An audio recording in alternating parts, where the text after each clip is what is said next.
What's up, everybody, man? Hey, kthebarber here. I am once again with this exciting interview, man. We have a special guest in the house today. My man Barber Blanco is in the house out of Chino, California. Say what's up to the people, dog. Hey, what's up, everybody? What's up? What's up? Yeah, man, Blanco. He has a story to tell for us. You know, man, inspirating story of the things that he went through, trial and tribulations in his life. And so, we're about to get into this interview. He's had this barbershop for 4 years now. He made it through the pandemic. So, listen and be inspired to what this brother has to say to you, man. What's up? What's up, brother? How you doing today? I'm doing good. How about yourself, brother? How you doing, Kay? Man, I'm doing well, man. Another day in paradise, sunny California. You can't go wrong living out here. Nah, only when the weather's bipolar, man. Right. You never know what's going to happen with that. I see you a Green Bay Packer fan. I see you got the Yes, the Packer sir. stuff on. Yes, Okay, sir. all right. I'm a Rams fan, so Okay, okay. y'all beat us earlier this year. I don't appreciate that. I was there, man. I was there at that game. That was actually my first football game ever, Oh, ever. okay. So that was a good Professional football experience. out of college and NFL and everything. That was the first one. Out of everything, that was my first one. Yeah, see the Packers needed you to be there, man, because y'all kicked our butts for real. That's what's up, man. I'm looking forward, like I said, to this interview, man, and getting to, these questions to ask you and stuff like that. Because I really feel like I said earlier, the people are going to be inspired by you, and I think that whoever's going to be listening, man, like my thing for this podcast is just to inspire.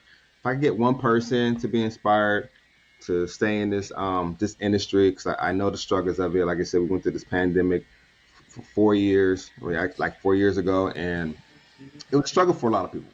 You know what I Yep. mean? As an educator, as myself at Bellis Academy, seeing my students go through the struggle and trial and tribulations, man, and see them kind of like just hustle and bustle. You know how it is, man, as being a barber, the Yep. everyday struggles of like, grinding, passing out your business cards, talking to people, letting people know what you do. It's definitely going to be a great interview, man. So let's Yep. get into your journey a little bit, fam. I got one a first question to you. What inspired you to become a barber, and how did that lead you owning your own barbershop? Okay, so it all starts back in 2008. Okay, So it was the recession. Everybody was struggling back then, and I remember I went to a barber shop in Fontana where I used to live, where I used to go, and I saw this girl would always face me away from the mirror. She would just cut my hair. Number okay, two on top, mid fade, that was it. And one day she put me towards the mirror. She pointed me towards the mirror, and she's cutting my hair, and I'm seeing what she's doing with the clipper, like going, putting on the guard, messing with the lever up and down, and I'm like, that's it. That's it. And I went to Walmart and I got the first cordless pair of clippers that I've ever known. They were some Conairs. Okay, it took you about yeah, yeah, two yeah, hours. Took you right, about 2 hours to charge, 30 minutes of cutting time. yeah, And that's how it started. I started doing my own hair little by little, and then back then a haircut was what, like $20, I think, something okay, like that. So my friends started noticing that I always had a fresh cut, so they're like, "Hey, cut my hair." I'm like, I don't know what I'm doing, but I'll do it. They're like, yeah, I don't care. Like, I just need a haircut. Boom. Started doing it, doing nothing but buzz cuts, backyards, front yards, garage, wherever. So then the economy got better, got back into the workforce, but I was a car salesman at that time. okay, And everything was going good in the car game up until like I felt like I wasn't making ends meet anymore. I was going through baby mama drama. I was going through a custody battle with her, and child support had hit and everything. And one it was July of 2018 where like I told myself this is the last month I go in trying to sell cars, trying to make money. If this doesn't work, then I'm doing something else. And yeah, sure enough, it didn't. So I started doing my research about schools around the area, and I found Roston School of Hair Design. It's in Ontario. okay, It used to be in Moreno Valley. That's the dealership where I used to work at in Mobile, but they moved to Ontario. So I went to go talk to the teacher there. At that time, it was Mr. Luis. I went there. I told him my situation. I told him I only have this much to give. He said, okay, just buy your own equipment and we'll just go from there. So I gave my last little bit of money that I had. I started barber school. I went back to washing cars. And when I told the dealership that, a lot of the managers were like, "You're gonna be a barber for real? Like, you know, you can make more money selling cars." And my response to that was, "Well, in 6 months, I haven't been making money, and I've been working a lot. I don't see, I don't see the reward in it anymore." Hmm. So I went back to washing cars. I started doing DoorDash, going to school, and yeah, I went to school and I got the clippers back. I remember I had some seniors cordless, the very first ones I got again, and just going, just remembering how like how much I enjoyed just cutting hair. That it was that feeling that like, okay, I'm doing this, and then I know my first cuts were not good. They were not the business. You can go to my profile, go all the way down, and you'll see them. And but I felt good because people were like, "Oh man, this is good," you know. And yep, that's what it was. Working at the dealership and not feeling rewarded anymore made me take the next step, and I just fell in love with the career ever since. But so how did that lead you starting your own shop as we The look own shop. Okay, now? Yeah. so I'm in school, and this is a big school. I'm thinking about, I think it was like 3,600 square feet. So they have multiple stations there. And I was in school, and I'm learning the book. Obviously, I'm going through Milady, and I'm doing all of that. But while I'm in school, I told myself, in 5 years, you're either going to run a shop or you're going to own one. So I started learning the business side of this. I started treating the school as if it was my own shop. So I used to sweep, I used to mop, I used to wash the towels, I used to wash gates. I went above and beyond just to get into that mentality. And Hmm. then I got my license in 2019, and then the pandemic hit, right? So, like, about, what was it, January of 2020, that's when COVID really started popping off. Hmm. And I was working in Temecula at a sunset location up there. And then here's the first roadblock. Hmm. Um, I was a dreamer. So what that means is someone that was brought to this country as a baby, as a young person. I didn't have status, so ICE picked me up. I still remember it was a morning. I was on my way to work, and they pulled me over, took me out of the car, and I'm like, "Yo, what's going on?" You know, like. So then they tell me what's going on, and it's coincidental that I was locked up for 2 months in their detention center, while in the news they used to tell us that everyone outside was locked up in their house. They couldn't go outside. Nobody was allowed to go outside if it wasn't necessary, all that. So I got over that little obstacle. I was cutting hair actually inside as well. So I had 80 heads to practice on. Mm. So these guys used to like to go fresh to their court appointments. So Mm. I'm in there with these $15 Andes clippers from Ross.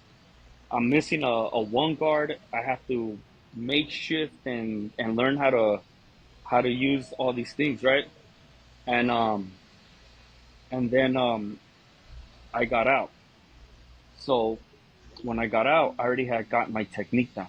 I already had learned a whole new technique in there from I think he was from Africa. I just can't remember what part of Africa he was from. I want to say Nigeria, but he was a barber from Nigeria, and he taught me this technique. He's like, just do it like this, do it like that, and I'm in there, and I'm watching this guy just do it.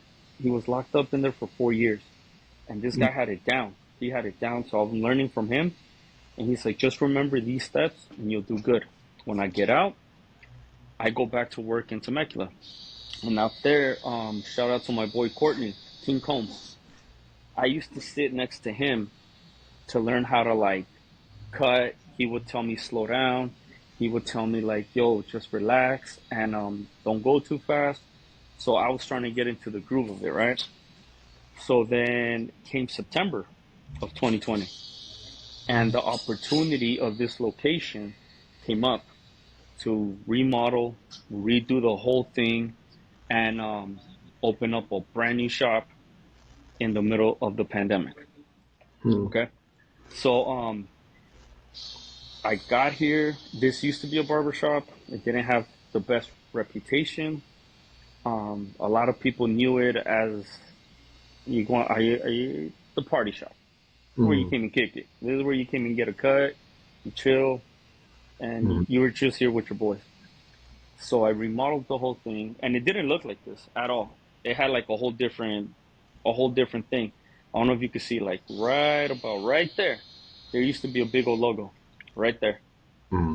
And I just recently remodeled these lights. Were not here. I just redid these whole lights. Stations You were know, different. what's Everything was funny about different. those lights? Like, on my Instagram, I always see like the promotion for those lights. That's how Am I I got right or them. wrong? Like, huh? That's why I got them because I saw them on Instagram. I Yeah, visited a few shops that had them, and they do come in clutch. They're right. actually very good and energy efficient. What are So the name? What are the name of the lights? If you don't mind me honeycomb asking. lights. I Honeycomb. just honeycomb lights. Yeah. So in 2020, remodeled the whole place. Started, and where I'm at, it's a shopping center. So there's a store, a Hispanic store. There's some cell phone stores. There's a bank. So it's a big shopping center. Potential just to go out there, give out your business cards, give out a flyer, start bringing in clientele. Not in 2020. Not in October. So when I opened, it was 1 week before election day in 2020. The whole protesting was going on. The whole division was happening, and I couldn't go outside and give out a business card to anybody because everybody was like, "Yo, stay away. You Mhm. got cooties." And and it reminded me of grade school because that's how it was. But nah, that didn't stop me. I mean, I saw the bank take out their money. I saw the businesses board up because they were afraid of the looting that was going on at that time, and election day was coming up. So everything was like everybody was like I felt like tension in the air type of. But I kept going. Governor Newsom, yeah, So like, how? So I sold my barbershop during the pandemic because you know there I was it was a big hole, right? Like bills were piling up, yeah, and the landlord didn't care if I had one barber, two zero clients, right? We were open up. We couldn't even cut hair out here in California in yeah, general. And so I said, you know what? I'm gonna sell my shop. But you yeah. decided to open up a shop when during the pandemic where you can't even be open. So like, tell me about that. Like, how did you survive that? Man, um, so it started off by one client.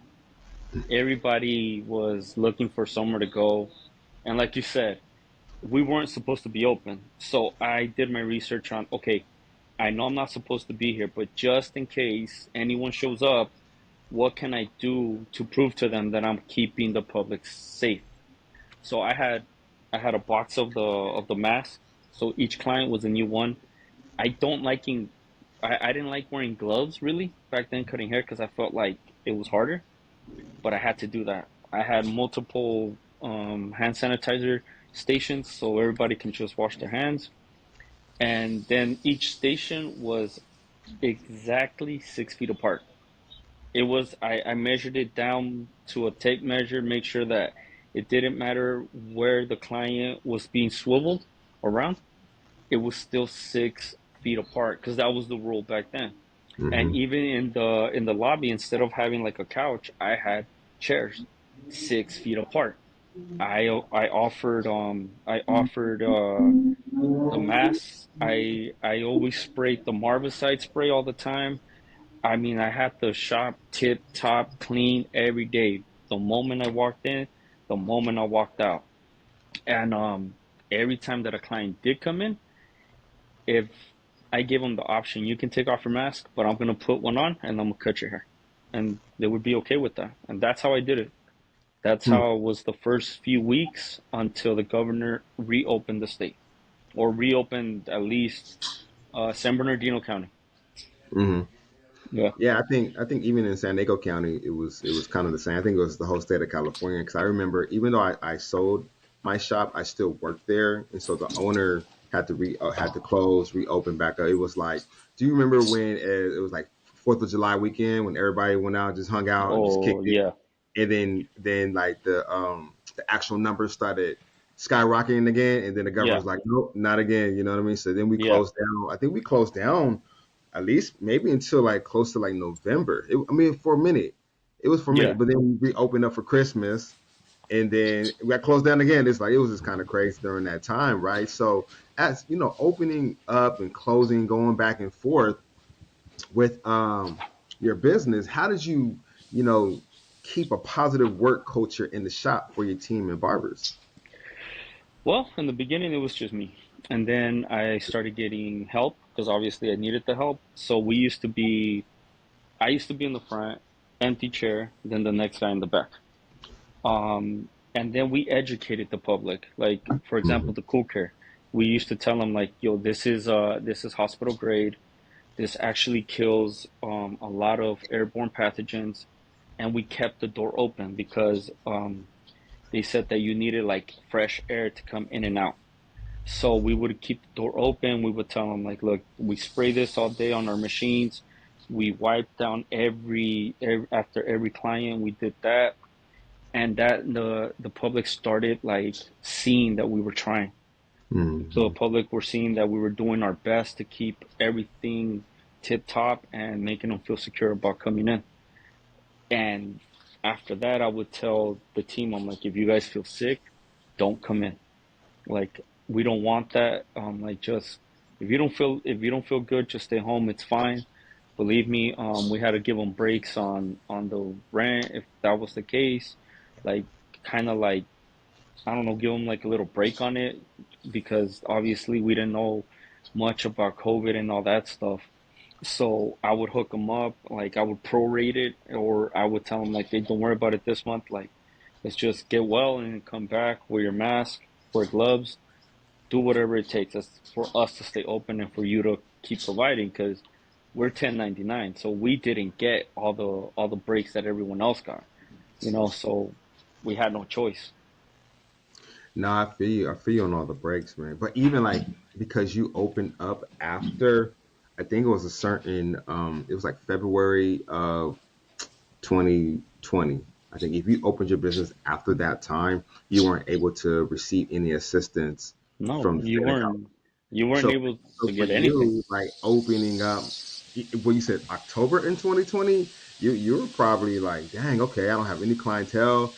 I mean, I'm out here, I'm trying to grind a little bit. Nobody's walking in. I'm probably just have just people that I just know. You know what I mean? Um, I know it had to be hard. I know it had to be pretty hard for you. But one question, there were some barber owners, shop owners that were doing the same thing that you were doing, right? Like we Yeah, were doing the same thing. I think all barber shops were pretty much still open, even though we weren't supposed to be.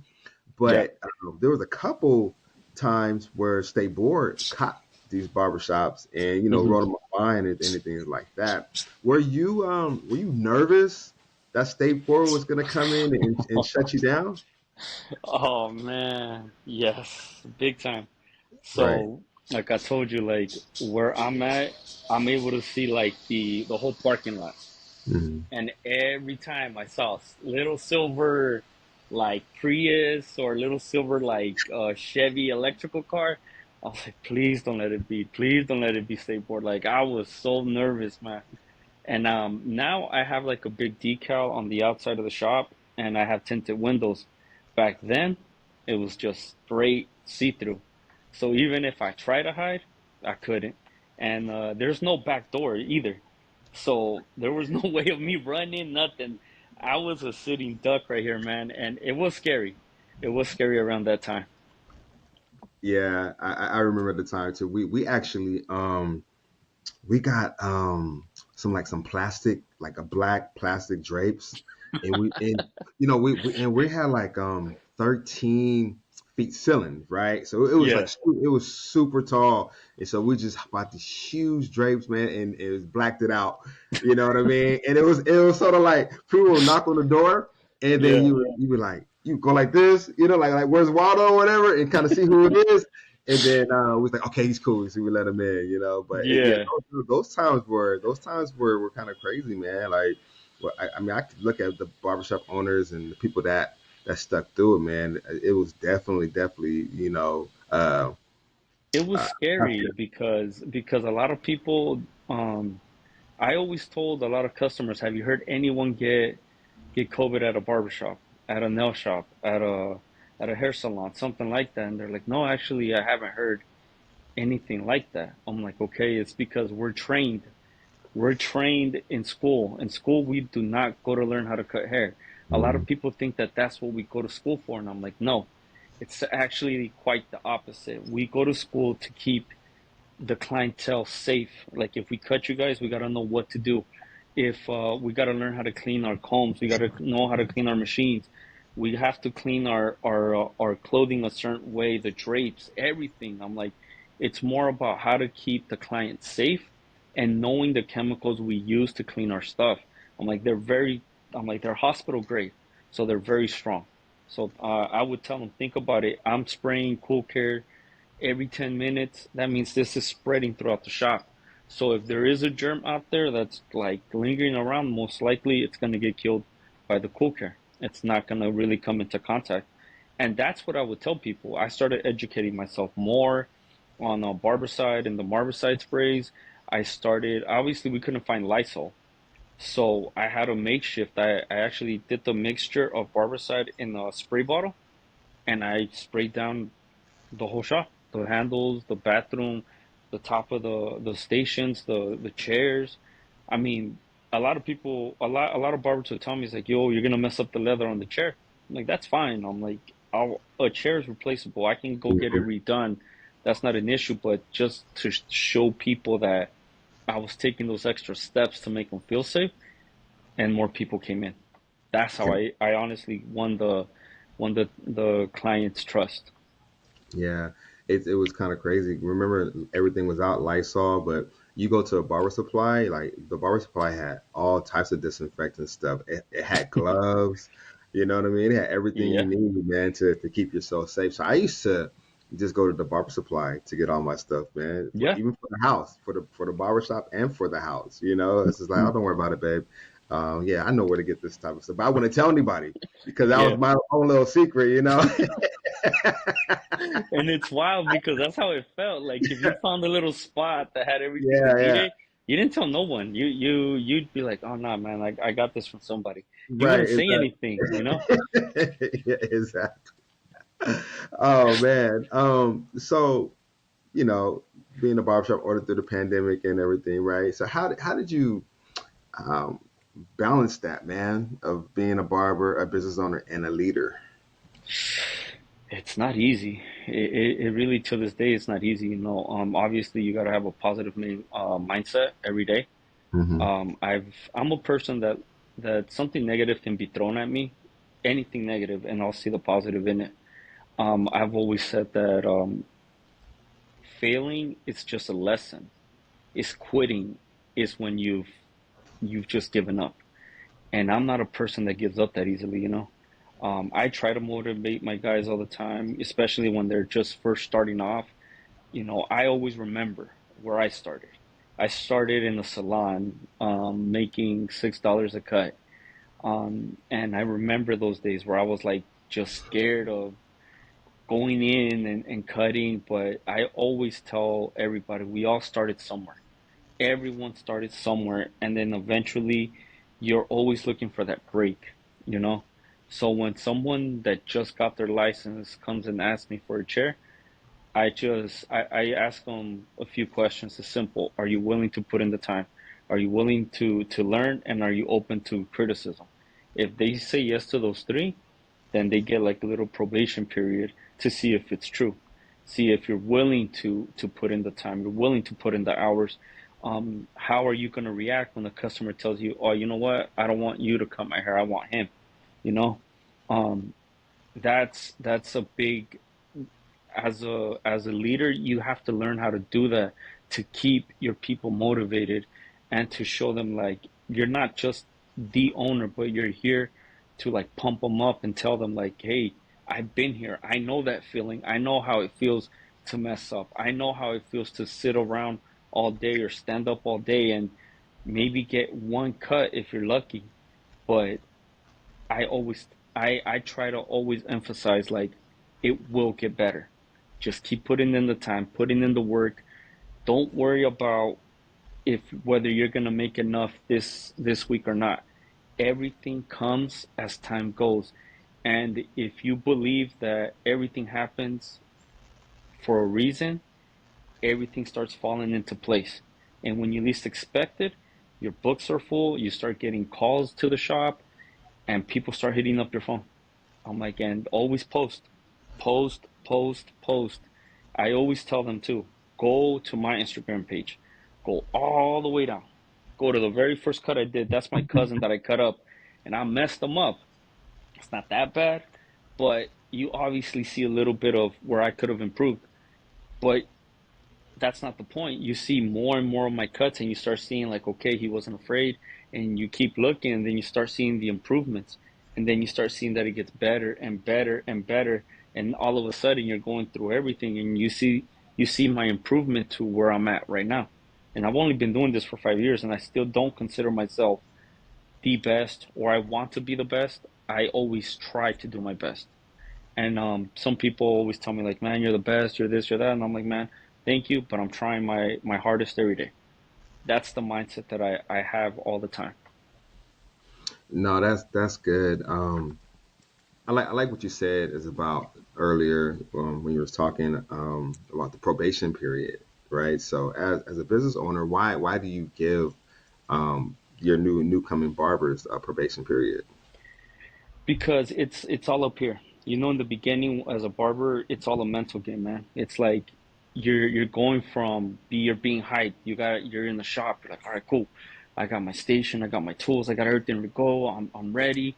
And I feel like the first week or two, you're so hyped that you want to bring in as many people as you want. But it's that first haircut.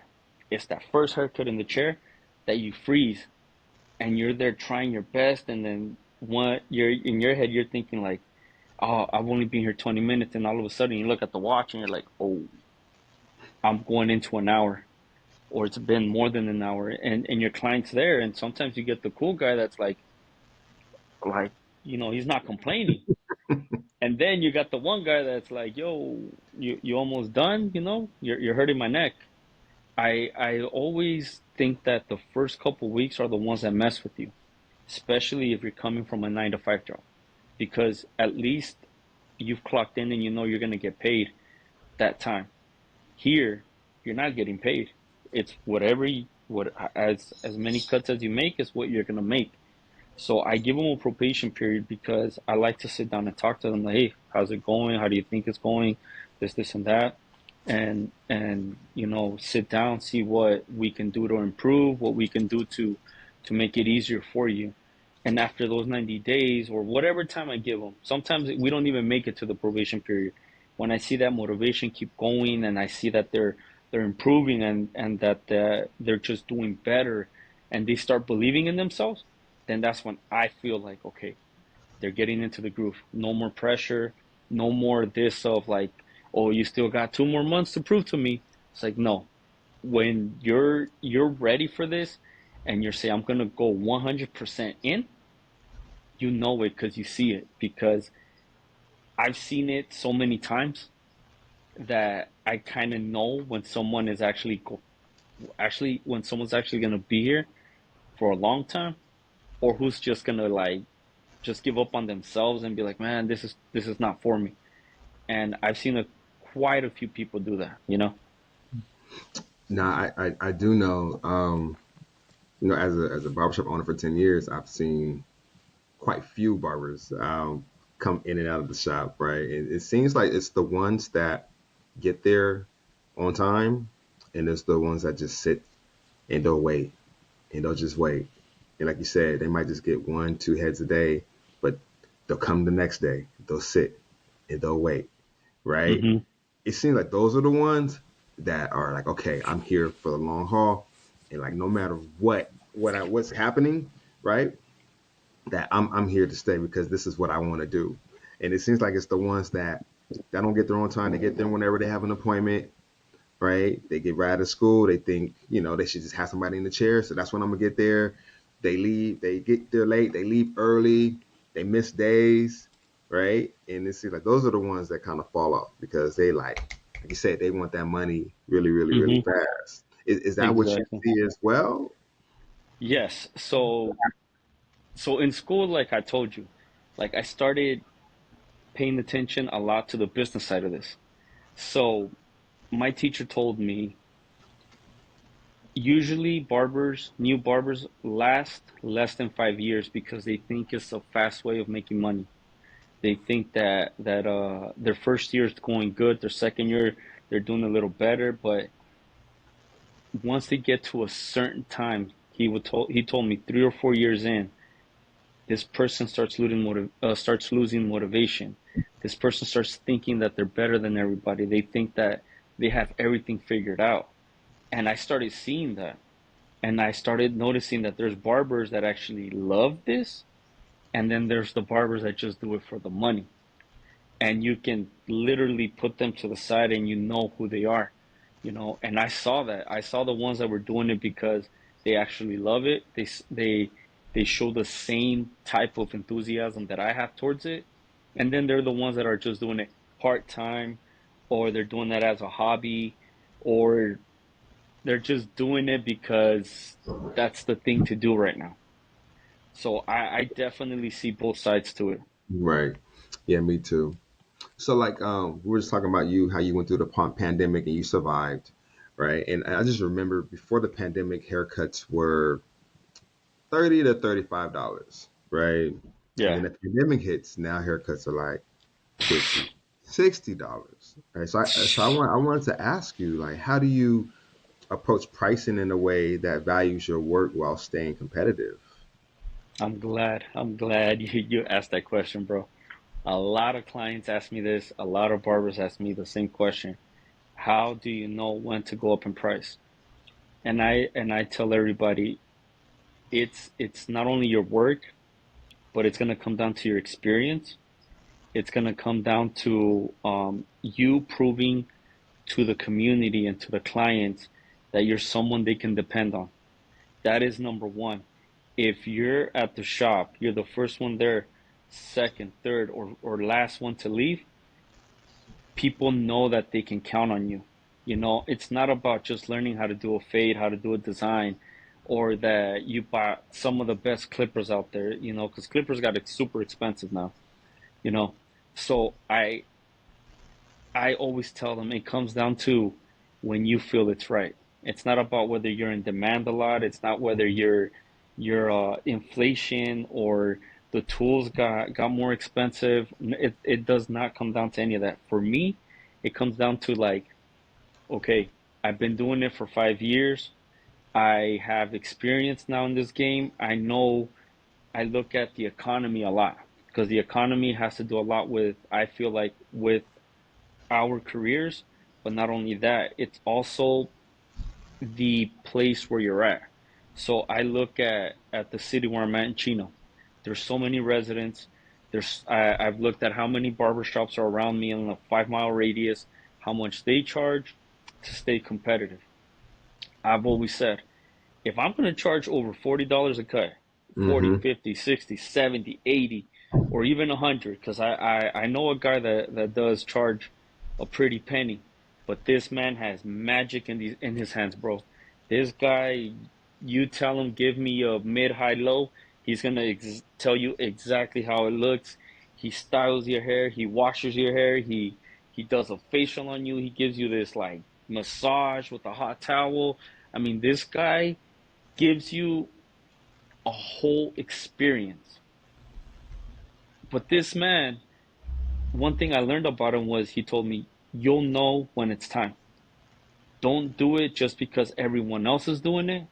You'll know because you're going to sit down and you're going to know exactly when it's time to go up those $5, $10. But when you do go up those $5, $10 to your service, you better take longer and you better add something more to your service that makes that client be like, whoa, well, hold on. No one has ever given me a massage. No one has ever put a hot towel on my head, or something as simple as like, no one has ever used a straight razor on my neck and not cut me. That's another thing too. So for me, price increase, it depends on your experience, taking a little longer, perfecting the craft as much as you can, and honestly, just giving your client a better experience. What makes you stand out from the other barber? You know? No, that's yeah, you're absolutely correct. And I've been cutting for it's been so long, man. Since I forget how long I've been cutting. 21 years. Oh, And yeah, I started. I'm 46. I started when I was 25. So when I started cutting hair, it was like $12 a haircut.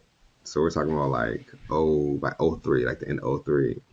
And even though I've been cutting hair, right? So a lot of people be like, "Hey, you should," because I'm booked 1 2 weeks out, right?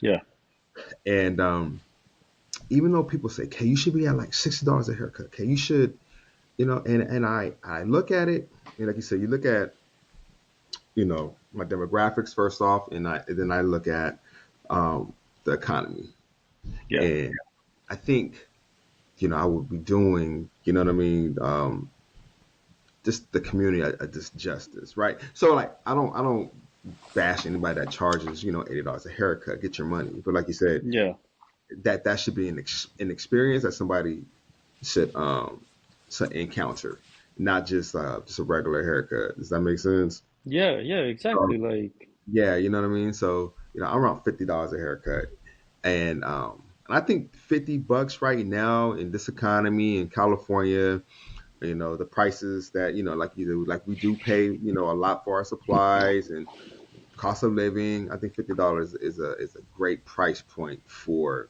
just a basic yeah, haircut. yeah, Skin exactly. fade, taper, whatever. What do you think should be a basic price for a haircut, or what are your prices at your shop? Right now at this shop, we're doing 35. So that's Okay. where we're at because we took into consideration demographics. We took into consideration, what the national average is, right? Hmm. So in California, we're between 30 to I think $60 a cut, depending where you live. And when you break it down, county, cities, and all that, you just get into a whole different level of understanding how much everyone charges. I think demographics is a big one because I always tell the guys, you can go to Beverly Hills and charge 60, 80, $100 a cut. People there don't care. They just got money. They just want to flash it. That's the realness about it, right? But you come to Chino, I think the median I think a family of three earns about 70 to 80,000 a year. So that's considering three kids. You got to consider, like you said, mortgages and all that stuff. So you got to kind of balance out. And the way I do it is by visiting other barbershops. I'll sit there. I look. I get a cut from the barber, and I see what kind of experience I'm getting. And honestly, it just comes down to like staying in competition for now. If you're around that price range, what can you do that is better than the barber right around the corner from you? Hmm. What is it that you're doing better than them? What is it? Is it just the fade, or you being your customer service is more on point? Every time you see someone, you remember them by name, you remember them, and instead of just shaking their hand, you're like hugging them. Hey, how you been, man? Haven't seen you in a minute. Whoop, whoop, whoop, let's catch up. Like, what are you doing better? And obviously the experience has to do a lot with it too. But 50, depending where you're at, that's all it is to me. That's all it matters is your demographics. I'm not gonna go to LA and charge $30 because in LA everyone's charging 40, 50, $60 easily. But if I'm gonna do that in Chino, what am I gonna do better? What am I gonna do to stop someone from Chino going to LA to another barber out there? How can I keep them here? What can I do? My fades are on point. My service is on point. What can I add to that experience for that client to say, I'm gonna stay with Johnny. I'm not gonna go nowhere else. You know? I like that, man. I like that. That big ups to you, brother. That's dope Hey, right there. thank That's you. um. So I got a couple more questions. Before we end this interview, man. One thing I want to ask you is that what sets a successful barbershop apart from others? Man, I know, right? That's a good one. it's a good one. It's a good one, but I'm gonna tell you like this, man. Yeah. What what sets a successful barbershop from the others is it's just simple client customer service. I experimented a lot. I used to have an arcade here. That was a success. I had Marvel versus Capcom, and the kids loved it. Even though some of them would put a quarter in and they didn't know how to play, and then I would Right. show them like, nah, you got to do this. But it's the customer service, bro. It's how you make that client come in, whether it's a man, it's a boy, it's a mom, it's a grandma, it's an auntie, it's an uncle, whoever walks in that door, make them feel welcome from the moment they walk in to the moment they leave. I started here with 6 stations, and I'm up to 8 now, and I'm thinking about adding 2 more, and I'm right at the front. They're the first person that I see, and they're the last person that I see every day. I make sure that everyone that walks in that door, hey, how are you? Walking in their appointment, you know, all the time. When they leave, hey, have a good one. Thank you for coming. Appreciate it. See you guys next time. Boom. That just right there makes a big difference, humongous difference, because the customer feels welcome. You know, another thing that I do, and I always have to remind my guys, we like to bump music here, but when there's kids, we don't need to hear vulgarity. We don't need to see the music videos of going out of getting out of control. That's why instead of having, I used to have two TVs, one on each side. I took them off. I have the TV here. It's facing towards the shop, but it's away from the lobby, because I've noticed that it's better to have it there. So just in case there's something that's not supposed to be there, inappropriate, I can skip it without the kid seeing, without the mom seeing, and I have more control over it. So I want I wanted this shop to be family friendly. I had to change a reputation of this was the party place to now this is a family place. And that was hard. That was a very hard thing to do, but I got it done. Um, and honestly, here in Chino, a lot of shops are closed Mondays and Sundays and Mondays. When I started here, I'm like, no, we're opening 7 days. Like, and we have a flexible schedule. During the week, we're open till 8 o'clock. And some of the guys are here as early as 8, 7, 6 in the morning. So, in order to be successful, I mean, I think the first 5 years you got to grind it out. There's no ifs, ands, or buts, and you got to have, like, the crew here is more like a family. Like, we're here most of the time with each other, so we get along, we crack jokes, we have a good time. But when it's time to grind, everyone's grinding. And like I said, I'll take it back to, if you're a new barber, the guys are gonna want to help you, so you got to be open to criticism. If you're having a bad day, and we all see it, one of us is gonna put you to the side. If not all of us are gonna ask you, "Hey man, you're all right today? Is everything okay? Like, is there something you want to talk about? Is there something that needs to happen?" I think those are the qualities that you need to become a successful shop. And as me, as the owner and leader, I gotta also remember that I'm the owner. I can't get too friendly in the friend zone, but when I need to step it up, I need to, and I always motivate my guys, like one way or the other. One way or the other, I gotta find a way to motivate them. And you just gotta have the right type of personality around you, and then everything just comes into place, and this place becomes a location where people would want to come. Mm. You know, where you're headed, I'm gonna just keep it real with you, man. Like I've been around the game a long time. Like where you're headed, like as a person been in the industry for a long time, man, you're headed for like real success. You know what I mean? Mm, And I can kind of tell because I had the same mentality that you have as far as, you know, customer service. Customers are always, you know what I mean, very, very important to making sure that they feel welcome into the mhm, barbershop and then having a family environment. And that's what I did as well. You know what I mean? I went even as far as of having like my barber's gonna cuss in the shop. But that was just me, right? Other people, yeah. some people were just different. But I was like, I would kind of check them a little bit, you know what I mean? Just to try to keep that environment to where if you go to these different types of organizations, these industries, and you walk into somewhere and you know you getting cussed out, or you got like you said vulgarity going on, like and you got your kid with you, is something to make you feel kind of like discomforting. You know what I mean? So Mhm. I wanted to actually do that as well, and I was successful at doing it, man. So like big ups to you for even having that ideal. You know what I mean? That maturity Yeah. level to do something like that in this industry because I think we need that more in the barbershop because I'm like I said, I've been to a lot of shops, man, and a lot of these owners they just kind of let their contractors kind of run the shop and run into the ground, and they get a bad reputation of I don't know if you want to take your kid over there, man, or I Yeah. can't take my kid over there. You know what I'm Yeah. saying? Yeah. Because of X, Y, and Z. So good Yeah. stuff. It's good stuff. That's what's up. That's dope. Um, Last question. So I want to kind of keep it fun. You know what I mean? So I just want Okay. to see.